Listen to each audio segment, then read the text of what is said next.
Um, I am Shep Steiner, Associate Professor of Contemporary Art and Theory at the School of Art at the University of Manitoba and the editor of the journal Mosaic. I want to welcome you to the lecture series, Relative Time, Little Time, that the Dutch artist team Dick van der Pol developed in collaboration with the journal. If you are unfamiliar with Dick van der Pol's practice, I'll say that they have an acutely political perspective on the art field, and their special area of practice involves archival politics, activating situations, and how dialogue and discourse shape the public sphere. We couldn't have organized the conference without them. Before I thank our sponsors and introduce our second speaker, I want to acknowledge the traditional land on which the University of Manitoba campuses are located. The original lands of the Anishinaabe, the Cree, Oji-Cree, Dakota, Dene peoples, and on the homeland of the Métis Nation. We respect the treaties that were made on these territories. We acknowledge the harms and mistakes of the past, and we dedicate ourselves to move forward in partnership with Indigenous communities in a spirit of reconciliation and collaboration. Thank you to the sponsors of our conference, the Social Sciences and Humanities Research Council of Canada, the University of Manitoba Conference Sponsorship Program, and lastly, the Faculty of Arts, the School of Art, and the Institute for the Humanities, all at the University of Manitoba. As for questions to our speaker, please refrain from interjecting until the end of the lecture and realize you will be recorded for posterity. Your consent is appreciated. In the chat thread, simply indicate to my co-host, Sabrina Mark, Mosaic's conference assistant at Mosatemp, that you have a question, and Carolyn DeCorno, Mosaic's managing editor, can unmute you. And if you please, with your camera on, if you would like. Lastly, I remind you that our next lecture by Jonas Stahl takes place on October 8th. Now to welcome our invited speaker. Erin Manning is Research Chair in Speculative Pragmatism, Art, and Pedagogy, and Director of Sense Lab at Concordia University.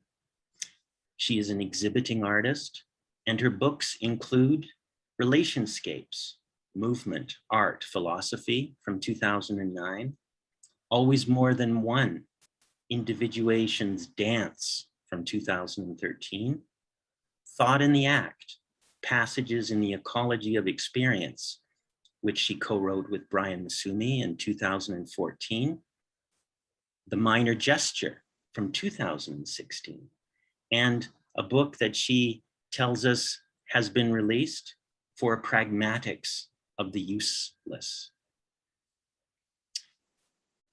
It was in the depths of the lockdown last spring that we first spoke about the possibility of a lecture. And I think that very uncertain relative time is part of the backstory for the lecture you will hear today. The title of Dr. Manning's lecture is The Untimely Impersonal, The Untimely Impersonal. Put your thinking in motion now, and please welcome Erin Manning.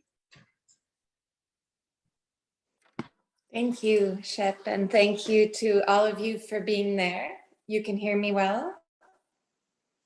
Yeah, okay. I should say before I begin that this is a written text, and I know that it's difficult sometimes to hear a text.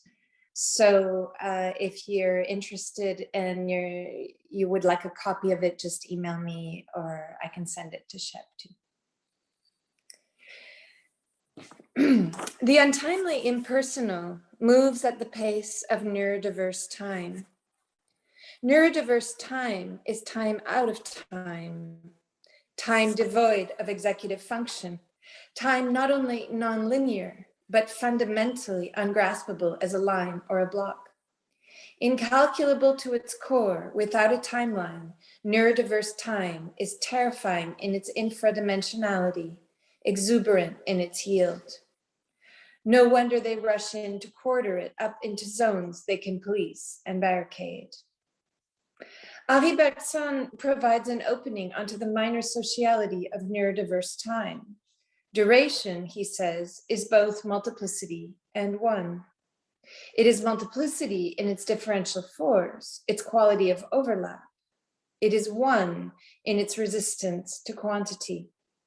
Duration, time felt in the event of its shaping of existence, cannot be parsed, its imminent shaping a resistance to capture.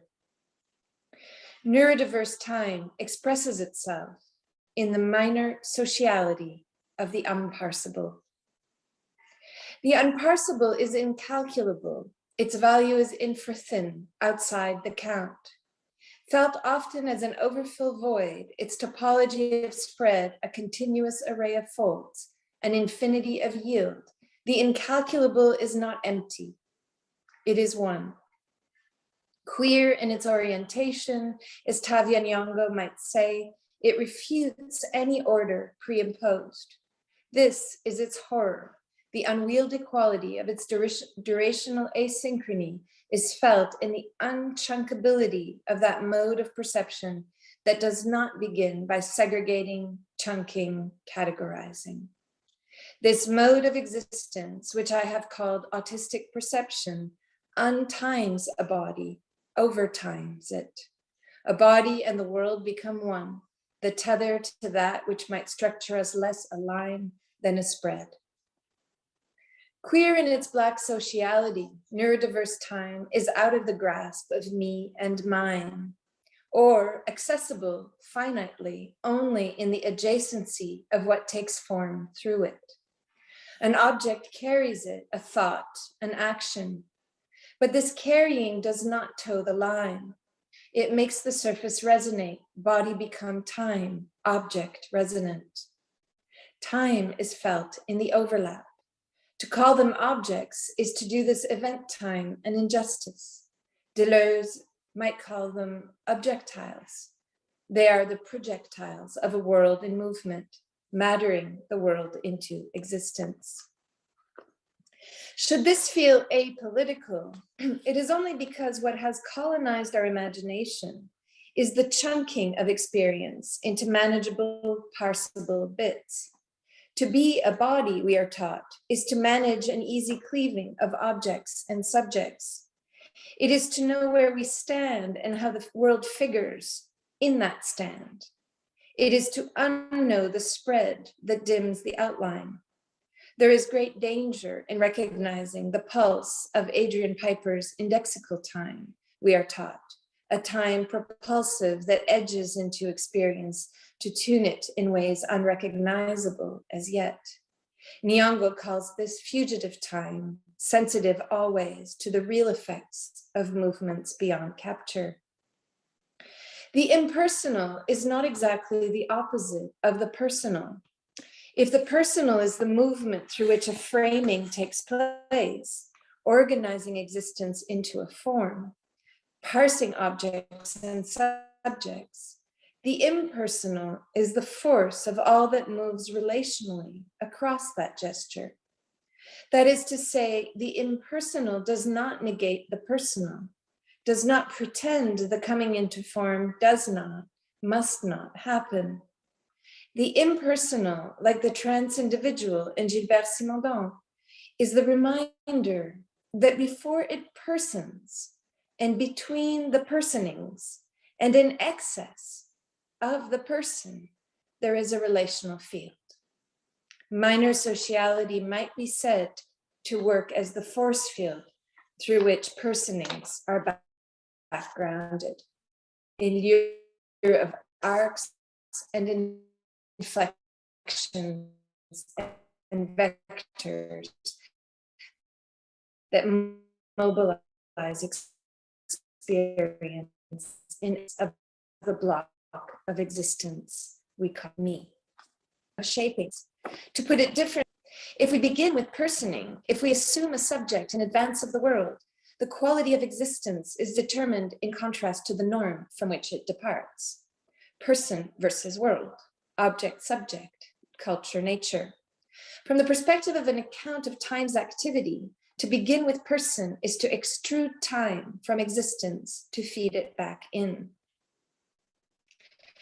To start with the impersonal is to follow time's bend in the shaping of what comes to express it. When Bergson says that the past coexists with its own present, the its own of presentness is the impersonality running through it. This impersonality is full, rife with memory, appetite. It is poised for the lure of existence beckoning, but it is also existence. To make existence an impersonality too would be to lose sight of how they are always co-composing. The form of the present, the personing of the event, is the most contracted element of lived experience. The sense of its realness is due to a release into the world of a form taking. In this shaping of experience, what has shifted is less firm than a form taken once and for all. Form taking is a process that peaks in a form to leave a shape behind. What peaks is a tweak in the density of experience. The density of existence carries the dilation of what is already fading from it. The so-called present is this doubling of contraction and dilation. William James calls it specious for that reason. The present is how experience matters, how it shifts into the density of a matter, segregating itself from the force of form that propulses it toward shape. The present materializes experience at the cusp, where it is both retreating and beckoning, future past, co-composing. Present as event time, producing the shape of an inflection. Quote, it makes space available to us in the exact proportion in which we have time available. Bergson. To have time available does not mean reducing time to me. It means situating the event of experience in the making of time. Things do not take time, they make it. The mattering of matter is always in the making at the infrathin cusp of contraction and dilation. The present is never a block. Qualitative differentials animate the density that is the dance of contraction, dilation. Inheritances are vital. The world does not emerge from an emptiness. It is fed forward by all that quivers at its edges. The rhythm of its shaping does not emerge out of thin air. The time of the event, the presentness to itself of time, is always a composition that navigates the parastrata of existence, past and future. But this is not to say that the thread connecting past and present is linear. Less thread than weave, it is layer more than line, topology more than form. Breaking the line is all that comes to populate the uneasy schism of contraction dilation, the feeding forth of futurity in the present passing. Much interrupts here, the spread of event time, a continuous interruption of the me that might want to lead the way. Minor sociality connects to the differential flow of existence shaping itself. This is its burden. It cannot organize itself into the prefabricated count of existence valued. It cannot fit itself in. What this means is that it is sensitive, infinitely so, to how the world shapes.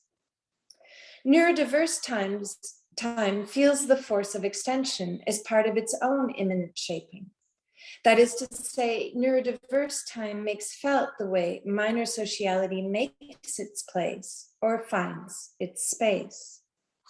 Here, the pulsing into activity of the world is directly felt. Its bounce, exuberance, enthusiasm. In one and the same moment, its thick, dense slowness is also felt. The burden of the creativity of shaping is directly experienced. The impersonality of extension as potential opening of existence onto itself is lived. To make a day is of necessity an aesthetic proposition. In the wake of a spread too unwieldy to master once and for all, minor sociality is the practice of producing lures for the coming into existence of extension's force. To take for granted that the world exists already is just not an option. Madness lurks at the juncture where worlds are conceived as given and existences are felt as in the making. For Alfred North Whitehead, the world is, quote, perceived with its potentiality for extensive division and not in its actual atomic division, end quote. What is felt as given is lived potentiality, not existing form. Form is the after effect of a process lived.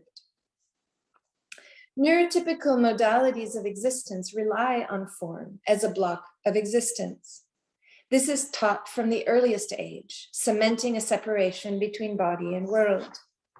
To hold this up requires a complex gymnastics. First, actuality and potentiality have to be reversed. What is there has to be conceived as given, and the person has to move into the world ahead of it. We have to make ourselves the protagonists of all that fills our worlds. To do so, the shaping of existence coming into itself has to be backgrounded. Potential has to be negated in year of existing quantifiable forms. The process of existence coming into itself has to be unfelt. While this should be experienced as violent, the pre-valuing of all that already has form makes this feel like a seamless account of the world. We are taught that the world is made to be entered by us, we, white, neurotypical, able-bodied, heteronormative. The unease associated with the untimely lies in the vague contours of what has not yet fully found its form. The untimely impersonal is a threat because it beckons toward other qualities of existence.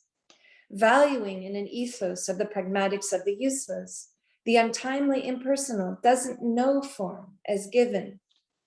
It feels and fields what has yet to fully materialize, timing itself into existence with that which expresses the density of what imminently unfolds. Lived as the shape of enthusiasm, this is also what pulls it down into the well-known anxiety so much of neurodiverse time contends with. No surprise here. The world is not advertised in the shape of minor sociality.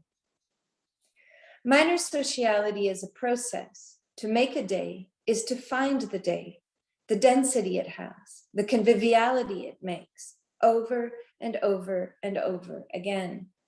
It is to practice a dramaturgy of edgings into existence that do not guarantee secure footing.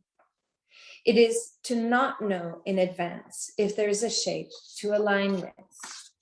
Minor sociality is the practice of imminent attunement to the relational fields that make our existence dense. Just a second, my cat wants in. Brian, could you deal with the cat, please? Sorry about that.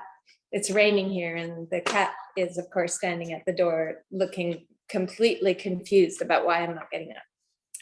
So I'll just reread that last sentence. Minor sociality is the practice of imminent attunement to the relational fields that make our existence dense. To be clear, minor sociality is never about the 1+1. It is not about interpersonality, exchange, interchange. It is not about me and you. Minor sociality, neurodiverse through and through, is that quality of existence that refutes the given as white, as neurotypical, as chunked, as human above all. Minor sociality is the expression of worlds coming into themselves and the practice of composing this calls forth. More than human, minor sociality is, as Fred Moten and Stefano Harney might say, an aesthetics of Black sociality, a movement away from all that is implied when we assume I know where I stand. Whitehead's account of extension accentuates the work the impersonal does in minor sociality. In each coming into itself of existence, there is a historical root. This historical root is an inflection on what will emerge as the condition of emergence of this singular density of presentness. But the inflection must never be reduced to a given content. This is not a simple cause-effect scenario. The inflection carries the impersonality of what always exceeds the content in the movement from past to present. Potential lives here. In the coming into itself of a singular present, a good edge of potential actualizes, but there always remains an excess. Extension is not ultimately containable. This is why Whitehead calls it an extensive continuum. Extension is, quote, a relational complex, a field that carries inflections already affected by the futurity they call forth in their coming to be. To feel the schiz of time bending into relational complex is the exquisite beauty of neurodiversity, even as it is its infinite weight. To live the metastasis of existence so completely is to be continuously unmoored. Creativity lives here, of course, but so does that full, yielding void that screams to be filled, for once, with the knowable, the known. Much is said about repetition, replay, in relation to neurodiversity. And since I'm talking about replay, Brian, could you let the other cat in, please? All right. Much is said about repetition, replay, in relation to neurodiversity. The replay has nothing to do with fixed horizons. Given the contrary, the perseveration toward a certain capacity of return has to do with the vertigo of an unceasingly shifting landscape. It is not that minor sociality chooses to feel the relational complex. It is that minor sociality is the relational complex. The danger to the status quo should be clear. Neurodiverse time makes apparent the violent imposition of normative chunking on existence. A body that cannot person, that cannot adequately differentiate in advance the relational flow of existence and its own movements, amplifies the creativity of existence. It makes felt the potential of the world. It shows in all its exuberant joy the shape of enthusiasm we have been trained to sideline, if not to kill. To feel the force of time spaced is to engage the world from the perspective of the relational complex itself. It is to abstain from putting me at the center of experience, because it is the relational matrix, not me, that underlies experience. The continuum of its matrix is a tensile overlap of potentialities, indefinite divisibility, unbounded extension, to quote Whitehead. Indefinite divisibility is akin to impersonal density. Divisibility happens, but must not be confounded with the potential of the continuum. That is to say, when division happens, what occurs is a densification of an angle on experience, now actualized. Unbounded extension is shape without form, which is to say, shapeability. Shapeability is sidled sensuously in neurodiverse time. This is not a metaphorical sidling. The world in formation is felt, lived in direct perception. This can feel like grief, like horror, like joy. What it never feels like is a thing. The feeling of the relational complex is the relational complex. Density of experience is only ever relational. Minor sociality cleaves this relationality not by forcing it into form, but by creating openings for it. That this can feel violent must not come as a surprise. To allow for a sidling of experience in the making is to facilitate the coming into itself of all that undoes us. Unbounded extension includes this all, this one that undoes us, but it does not enclose it. Unbounded, it produces an infinity of openings toward more unboundedness. The impersonal flows through this untethered force of existence, making us again and again. This making is the taking of a stand. Quote, the extensive continuum expresses the solidarity of all possible standpoints throughout the whole process of the world, Whitehead. But this standpoint cannot stand out as though alone. Standpoints are inflections in the solidarity within the movement of existence itself. Quote, the extensive continuum is not a fact prior to the world. It is the first determination of order, that is, of real potentiality arising out of the general character of the world. The standpoint is not a measure, not a form. It is a tendency, an opening onto itself of existence inflected.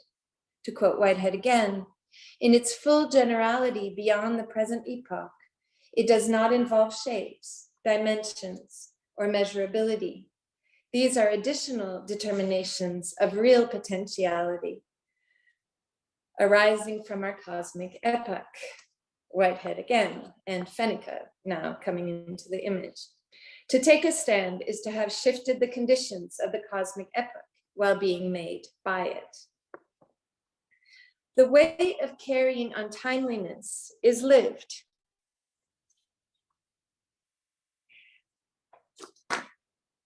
The world closing in on itself, its measure of existence to the count of neurotypicality, is lived in each expression of the cosmology of existence charting itself. This is experienced as a schizoid pull. On the one hand, there is the thick expression of the relational complex folding existence, and on the other, there is the imposition onto existence of grids into which we do not fit. And spread across this unwieldy dissonance, always the threat that the shape things take excludes us, annihilates us. The contract upheld by major accounts of space-time is clear. We know it as colonization, imperialism, racism, ableism. To fit is to fit into the form prescribed. To be in time is to be counted to the measure of a value prescribed. To count is to be parsable for the count. The problem is, to uphold the grid is to have to constantly remake it. Time cannot be captured. Minor sociality is not up for the count. This is what Whitehead means when he writes that the extensive continuum does not involve shapes, dimensions, or measurability. These are after effects of a process. They are what it leaves behind, briefly, as it shifts back into the potential of the relational complex. Impersonality is what moves existence, personing only briefly in its wake. The coming into itself of experience in all of its texture is vital, but it's never the beginning and end of the story. The density is in the midst. Personing lives here in the atomization of what fields relationality. Duration is lived shaping, is not gridded. It is only ever the potentiality for gridding. This means that any quantification can only happen in the most tangential of experiences, those that stand out for themselves as themselves. To count, it turns out, is beside the point. What matters is not that it can be counted, but that it feel the relational differentially in order to shift the conditions of the universe as we know it. This is what it means to matter. And this is what minor sociality and its neurodiverse time can do, to make felt in the most complex of ways what opens the way for life. Or, said otherwise, what moves the untimely, impersonal. Elsewhere, I've called this life living to amplify the force of what Deleuze calls a life, the force of life beyond and across this life in excess of me. In excess of me never means in excess of singularity. It means in excess of quantity, of boundedness. of form as pre-given. In atomizing the continuum, the density of experience, all that exceeds me, revels in the potentiality even as it dreads it. So much life. The gift, no more part whole, no more macro subdivisions. Nothing adds up. There is no summing up.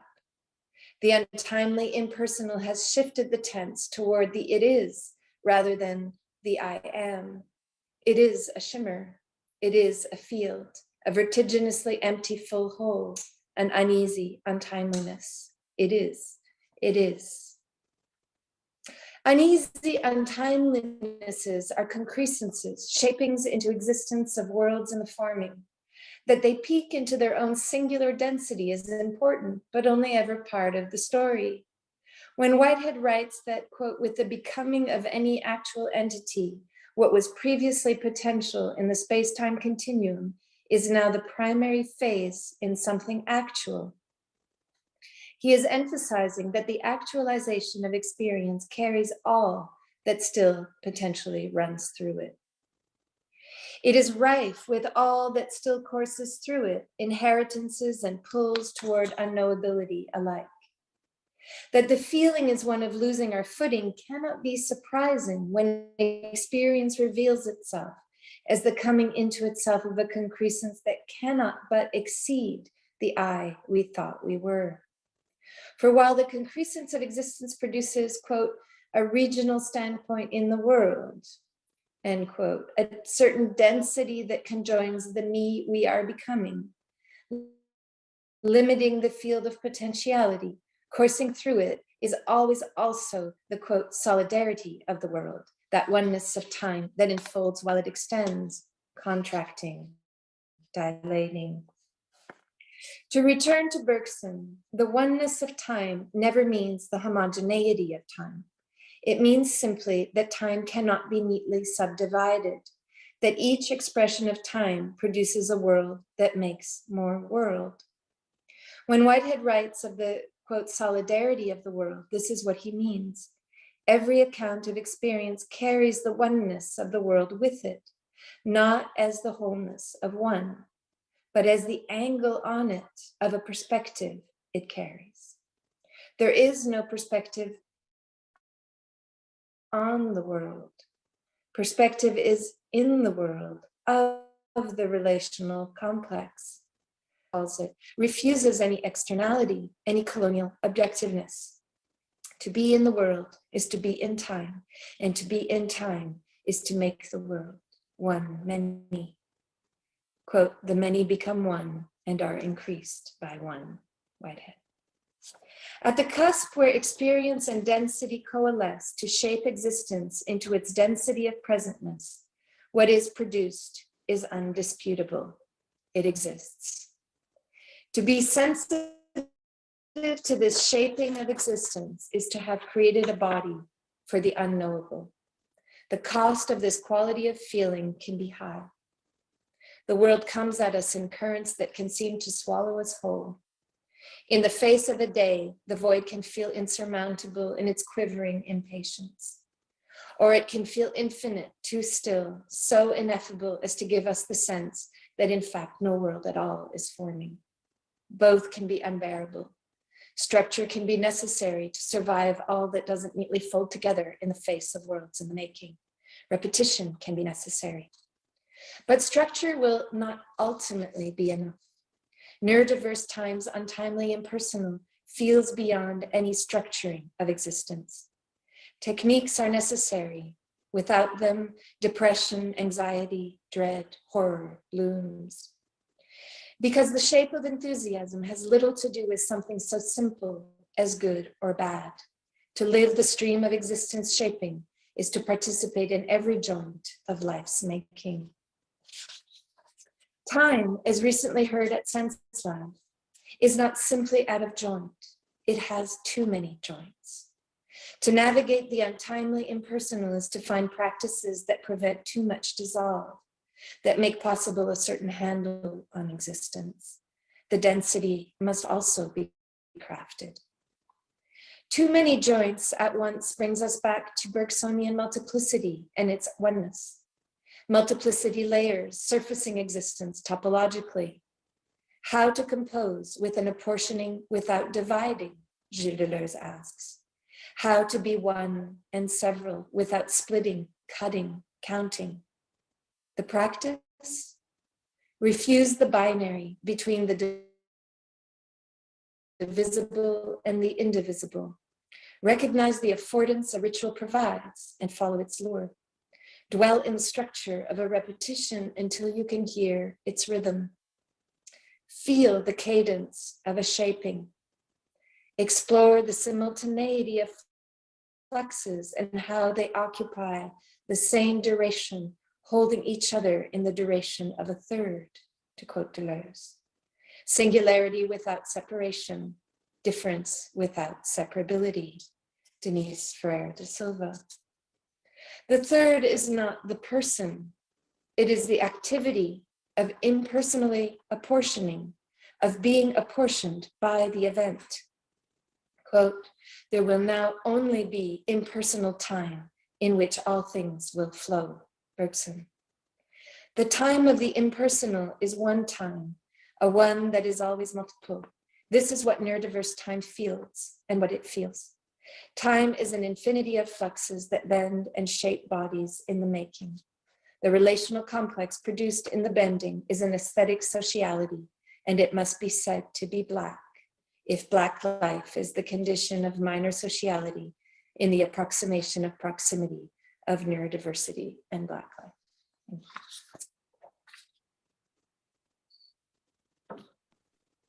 Thank you so much, Erin Manning. Dr. Manning has agreed and is happy to entertain some questions from the audience, if anyone has them. And I'm happy to begin, but happier even to defer if anyone else has questions first.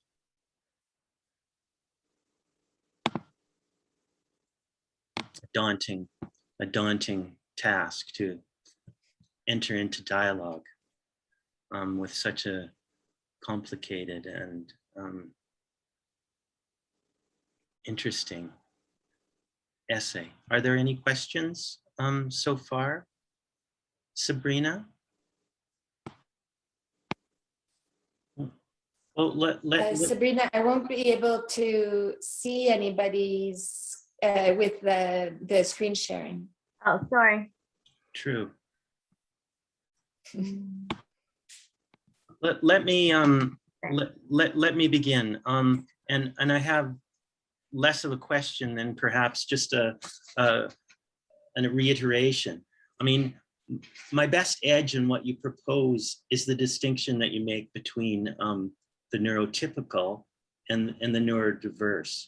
The neurotypical world hinging on spatial metaphors, ones of entrance to the world and objects to be used there, and the neurodiverse world situated primarily in time, perhaps better temporality, unfinishedness, process, the not yet shaped, and you call it the movement at the pace of the untimely impersonal.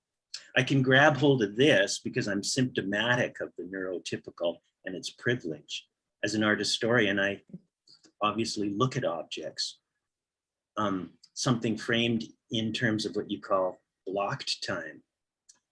But ultimately, you approach things from a reverse perspective. In fact, you put a number of kind of metaleptic reversals in play that includes aesthetic framing and taking a stand, and to take a stand otherwise, an aesthetic framing otherwise, as part of your attempt to give an account of time's activity, as you call it. I can't get my head around that. I want to hear more about that, but also I want to hear more because it seems this is where your philosophical leanings also become all the more compelling, because engaged, actively seeking and weaving multiple threads into a kind of continuum bearing on minor sociality, and where you suggest there's this possibility of taking a stand, at least in adjacency to force. Your nice phrase is to make a day. Can you rehearse some of this again in less contracted form than my own attempts, and in more dilated form, as you so nicely frame times force? Shep, that's so beautiful.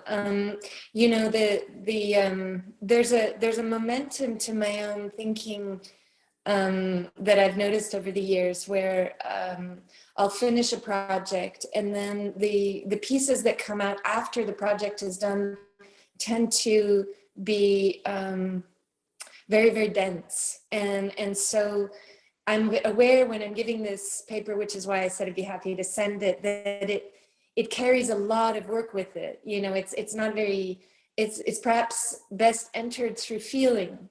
And I would really encourage someone to not be afraid to enter it that way, something that stands out or something that makes you uncomfortable or wanting to return to it.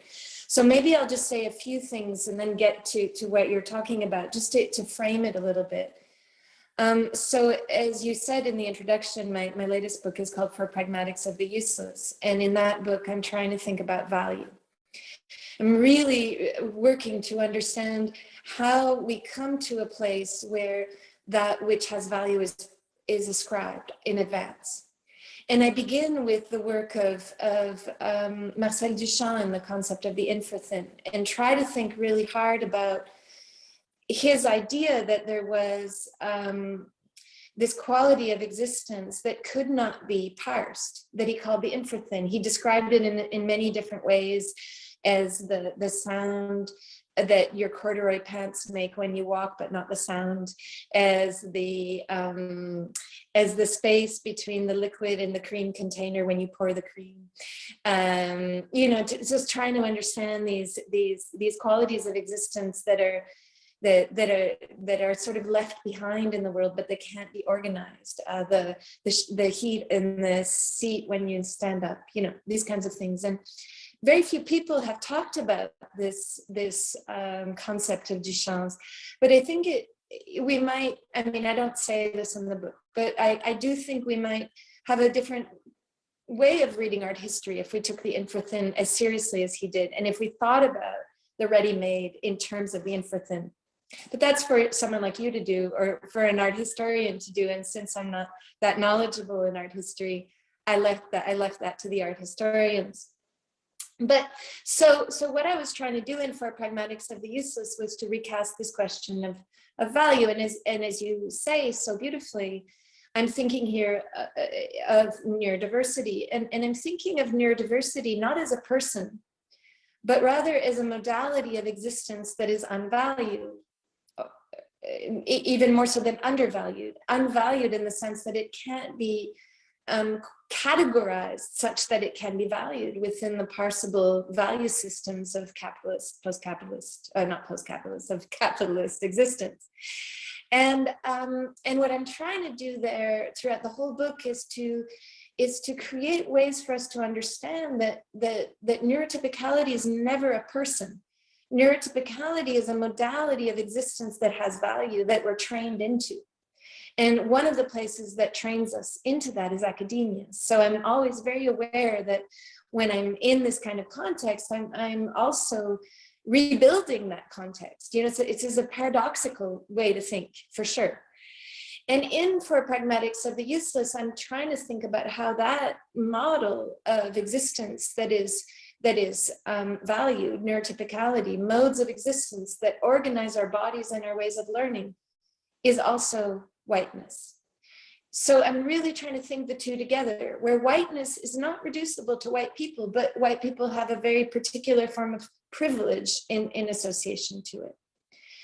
And all of this comes around this refrain that happened in a conversation with Fred Moten, where he said that he thought all Black life was neurodiverse life. So this is what I'm trying to think through. What does it mean when we say all Black life is neurodiverse life? Or what does it mean if I say sociality is Black?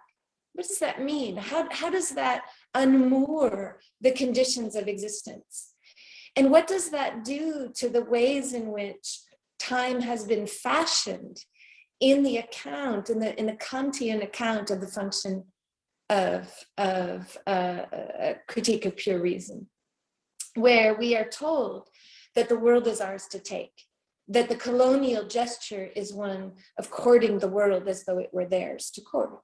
This is the settler colonial, world in which I function, in which so many of us function. And so what I guess to answer your question in one way, what I would say is that if we take seriously the philosophical proposition that it's a gymnastics to talk about form, then what are the effects of that conversation? That we've been taught that time is a thing is part of colonization.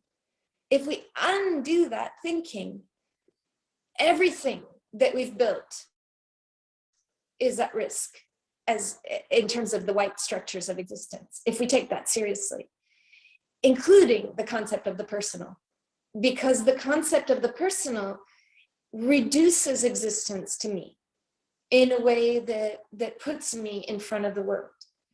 And so what I'm trying to do here is to bring the personal in the middle, to say, of course we person, over and over and over again, every day, many times. But it's a verb, we do this. It's part of the relational complex. It's part of how time is made, rather than having time in existence and having us enter into it. And then, as you can imagine, this would also extend into conversations about ecology.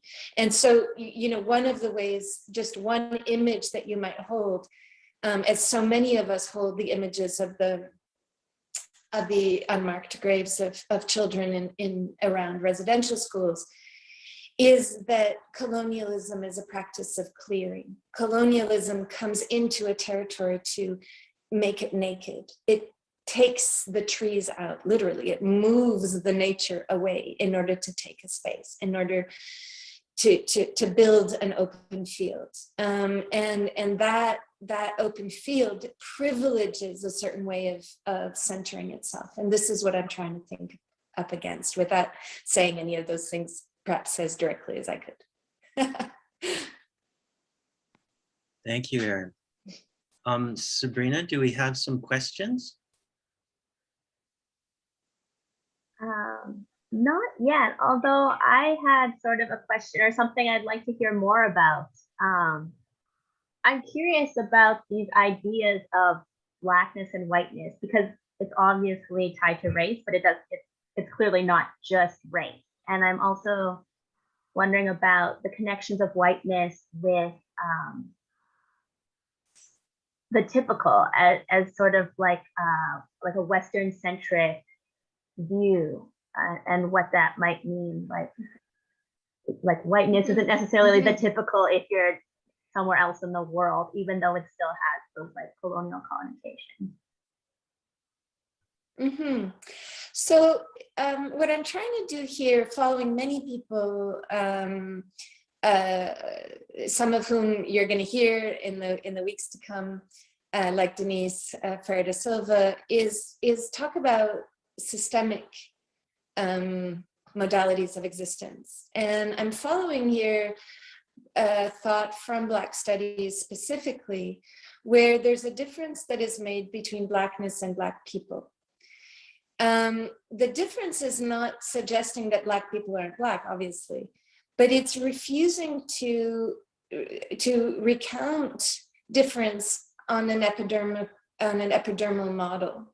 So arguably, the epidermal model is a colonial model, right? So Blackness or any other racial distinction based on skin color is how the colonial gesture, or the white gesture, produces value or devaluation, more to the point, right? And so people like Fred Moten, for example, argue that there's a quality of existence which they call sometimes Blackness, sometimes Black sociality, sometimes an aesthetic sociality of Blackness, which are performative valuations on existence that come into themselves through Black activity. If you think about it in those terms, what Fred will say is that Black skin is para-ontologically connected to Blackness, which is to say it has a proximity to it, but Blackness is not reducible to it.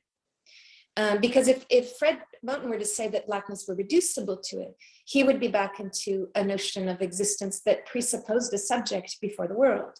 And similarly to what I'm trying to do today, that he recognizes that as a colonial gesture. So the coming into existence produces time and space. And in so doing, it produces modes of conviviality and modes of sociality and so on. Similarly, whiteness, or differently, whiteness is here thought systemically. So you could absolutely talk about whiteness in the Orient, or whiteness I've been to talk about whiteness in Singapore, for example, without talking about people with white skin. You could talk about modes of privilege and power that are played out between the Chinese in Singapore and the Malaysians, for example, or the Indians and so on. So again, whiteness, and then maybe you don't want to call it whiteness, you call it something else, right? I mean, so you never have to return the terms, right? But I retain whiteness because it's a good reminder that it exceeds any kind of individualist notion of what we do well or what we do badly. This is not about me being good or bad or racist or not racist. It's about the way in which me participates in the colonial enterprise of foregrounding certain modes of value over other modes of value and being privileged in that foregrounding. So in that context, I pass and I get a pass, right? Maybe less so than a white male. There are still hierarchies there, but it doesn't really matter because the passing occurs. Now, but the point I'm trying to make is not to sort of return it to then back to the individual. What I'm trying to do, and this is a hard thing to do, and I'm not sure I ever do it enough, is to try to say that how we person has inheritances. So it matters where we come from. This is not a kind of generalized way of thinking about the world. It absolutely matters where we come from. But where we come from is not enough it's not the end of the story.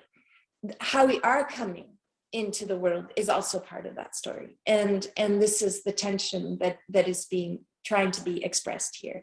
And in that sense, I suppose I'm working hard always to try to produce a modality of thought around race and racism and difference and neurodiversity that isn't reducible to pre-existing identity. Thank you so much. And thank you for your talk, which was great. Simone actually has a question now for you. Yes, I start my video. Yeah, Erin, thank you so much for this really interesting, complex, thought-provoking, and spaces opening talk. And I am now basically following your invitation to enter through feeling.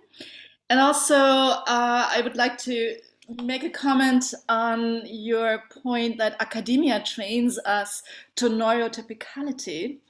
And so before I make my point, I also would like to say the fact that, as Shep said, that the conversation is recorded and for posterity forever and ever, like into an unknown future, I think that changes the game. So maybe what I'm saying now, I would have said differently if we would just be sitting in a room all together and nothing would be recorded, right? So I am basically now a little bit got it, because I'm also talking about our university. So academia trains us into neurotypicality. You also said so beautifully, persons have inheritances. Like whoever interacts with whomever else has a whole culture, a whole century-old past that is in a way active in the way in which they trained not only their own bodies into learning and into teaching, but also the ones of others. Now, as we are talking about black versus white, I am really remembering something that I'm thinking about very often, which is we had a wonderful black, in fact, deep black jazz professor with whom the university, and you could even say the city, was kind of in love. And who built up the jazz program, made it really important and powerful. And he got really interesting people, also black, into our university. Now he is no longer there. He has basically totally, completely vanished from the picture, basically from the whole digital world. I don't even know how I could ever contact him actually at the moment, because there was a clash between his way of training bodies into learning, having to do with his inheritance, using your language, and the recipients of that, which have been young Canadian prairie women mostly. Now, this didn't work well. And after a while, things became conflictuous. And the result is not only that the professor is no longer there, together with other black professors, but also, of course, sadly, that several of the students stopped studying the field they were studying, just because the interaction had to do with so different ways of training minds and bodies into academia and arts. So what I wanted to point out is that what you are mentioning here in your beautiful and academic and in a way very how should I say this, controlled form, and by doing that, passing it on to us, it also has so much to do, one could say, with war, with conflict, with the clash, with in a way questions of life and death, and that here and now, like here and now at any university we could speak of. Yeah, so I wanted to say this is what you are doing is existentially hot and violent and dramatic. Yeah, that's my point. Simona, it's always so nice to hear you. Thank you for that. I wish we were sitting in a room together. Wouldn't that be amazing? I couldn't agree with you more.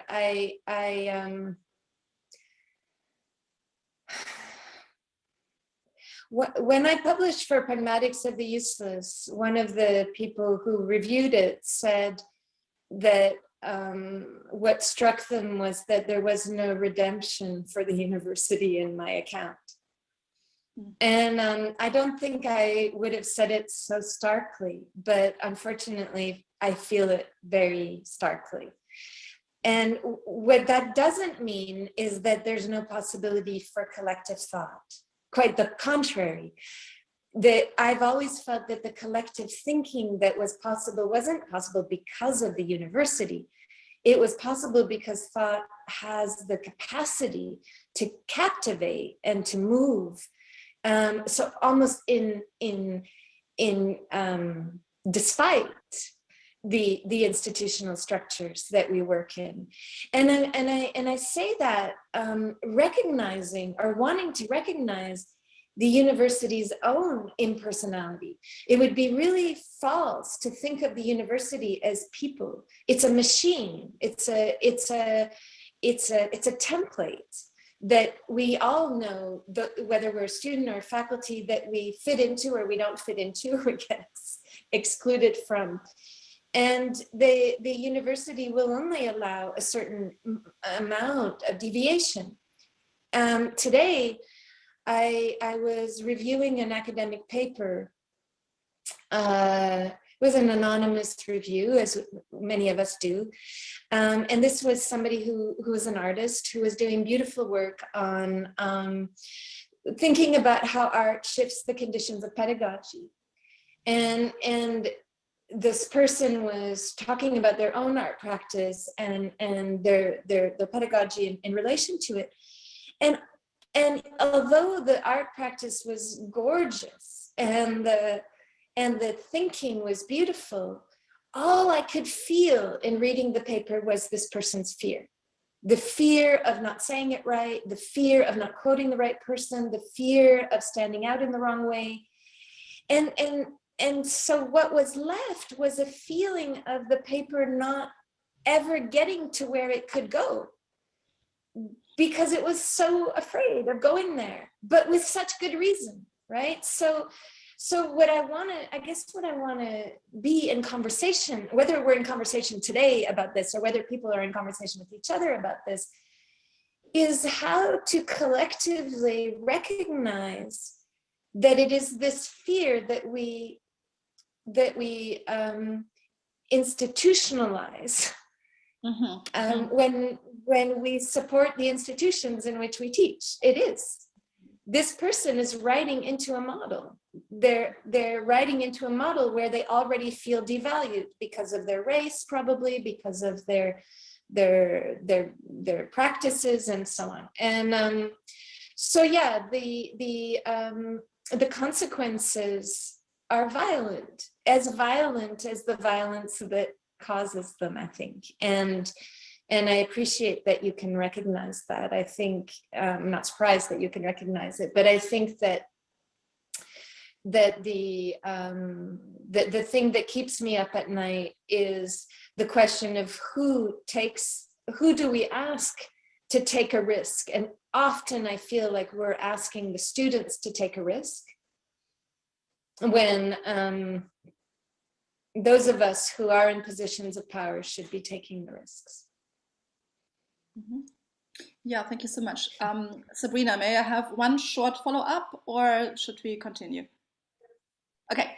Please go ahead. So thank you so much, Erin. And I think, yeah, I would say it's not so much only a question of inside or outside of academia. Some are in, some are out, and that kind of violence.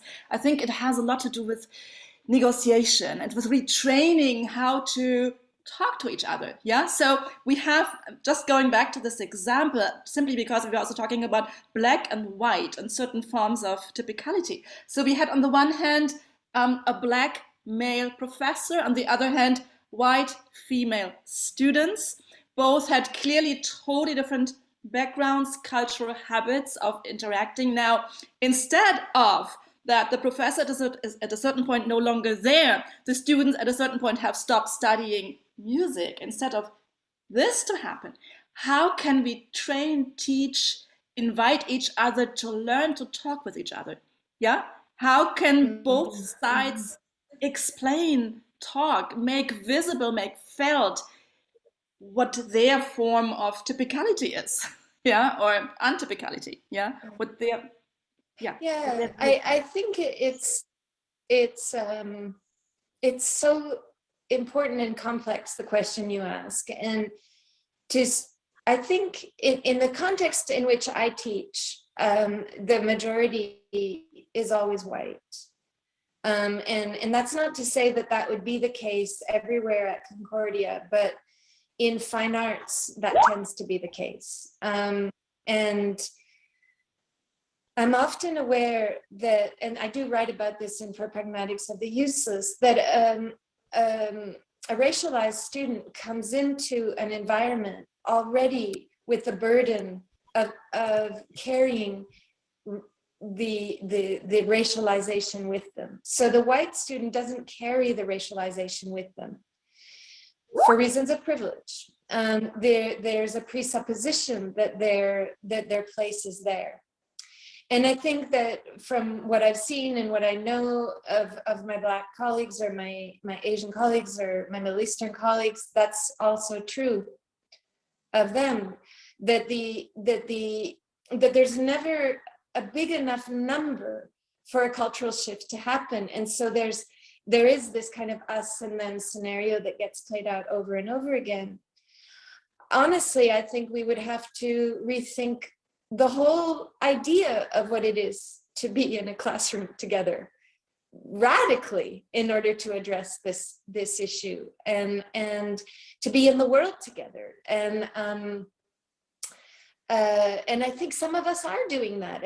I know you do that, and I know, you know, so many of us are trying to do that. But I think the constraints of the value systems in which we work, and how evaluation happens in those systems, and what we understand as a body and what we understand as practice and so on, they're extremely heavy-handed tools. And it's probably never a conversation that can be easily addressed. I'm thinking, I have in mind a scenario that's a little bit similar. I don't know the story that you tell, but I do have a friend who's non-white, who was also recently excluded from a scenario in Winnipeg. He's a dancer, choreographer, and he was told that he moved in ways that made the women uncomfortable. So it's a very similar scenario. Lost his job, and I can tell you, I mean, I don't want to go into that example too much, but I can tell you that his daughter, who is also non-white, had a million questions for their father about how it could get to this place where people would have that degree of discomfort. And I found myself also defending him by saying that there is a way in which the exuberant Black body is already marked as too much in that context. So it's such a complicated conversation, isn't it?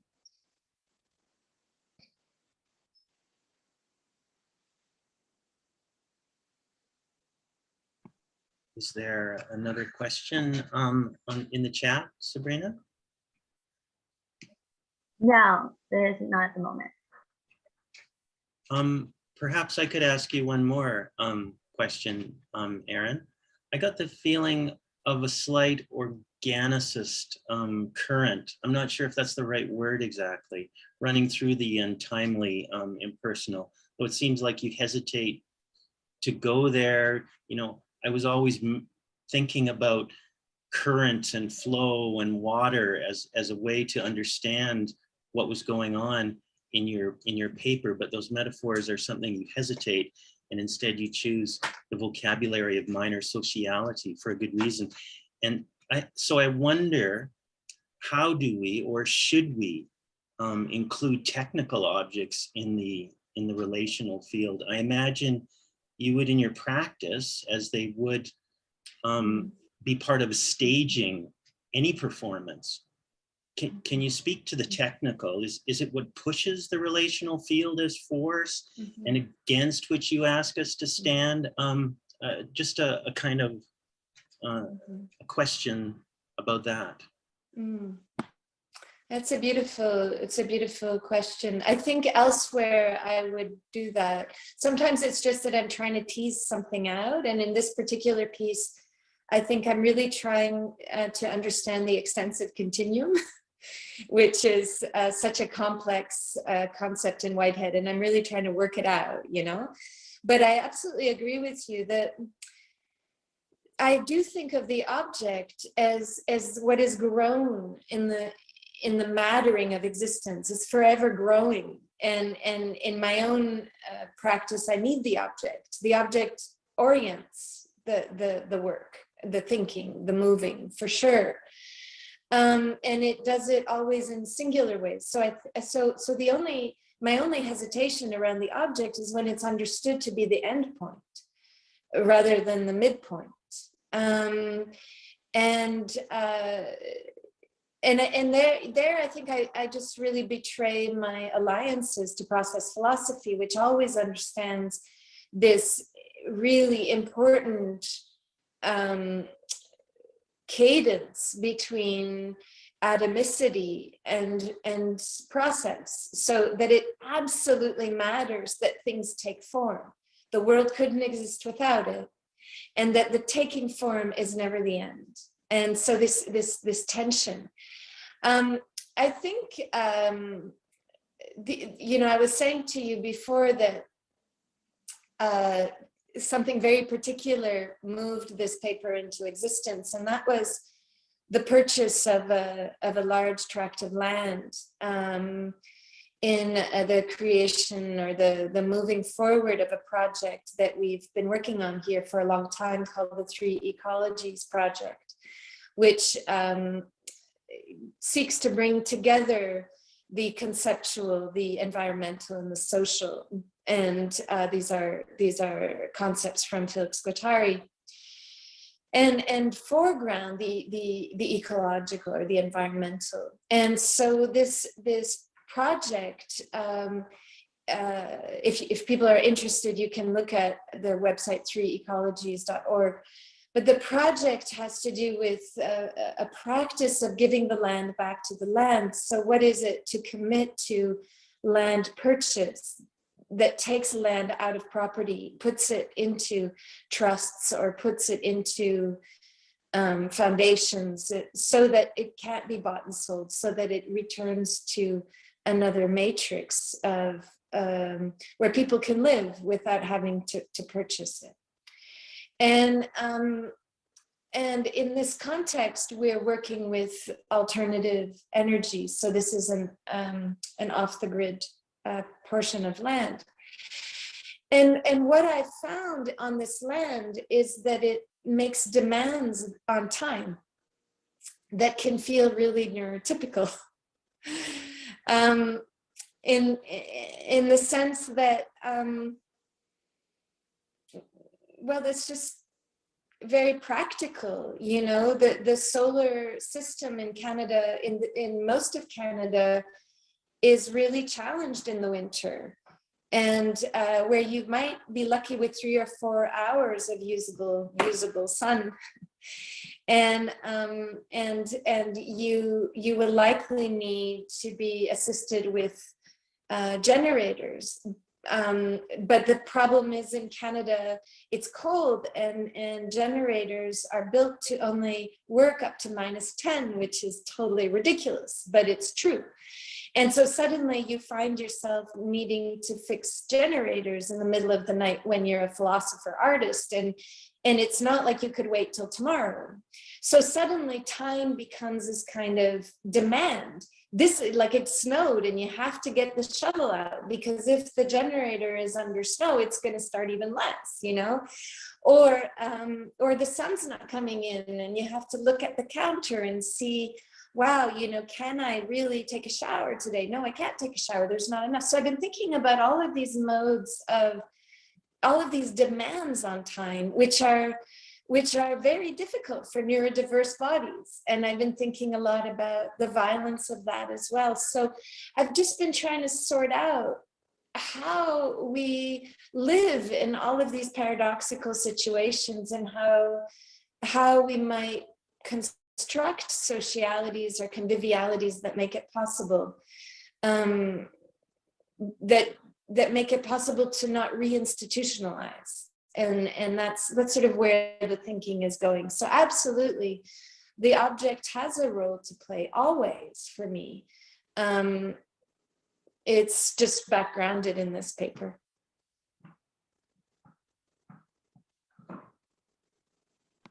Thank you, Erin. Sabrina, is there another one, or shall we say thank you to Erin Manning for her generous time and a fantastic paper? Anything else, Sabrina? No, we can wrap it up. All right. Well, thank you so much, Erin Manning, and Simone Marin-Holtz, and also Sabrina Mark, for your questions. And we'll all look into the 3 ecologies. Good luck with this project. It sounds like a very interesting one. Erin, thank you so much. Thank you. From all of us at Mosaic. Thank you for having me. Thank you so much.